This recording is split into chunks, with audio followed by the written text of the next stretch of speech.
आपण माने जदि बारंबार साप स्वप्न देखुंट किंबा प्राय सबुबले आपण घर को जदि साप आसु थाए किंबा रास्तार कुआडे जाउछंती साप देखिले जंगल रे अछंती साप देखिले कौन करिवे कौन कले सेथुरु मुक्ति मिलिबो।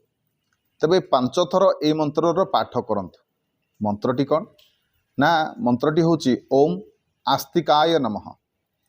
ए मंत्रर 5 थर पाठ कर दियंतु। जेतबेले साप देखुचंती लागुछि कि साप द्वारा आपण माने किछि ना हुए तो कोठ ना कोठी से आपन कामुडी पारे से समय ए मंत्रर प्रयोग करंतु।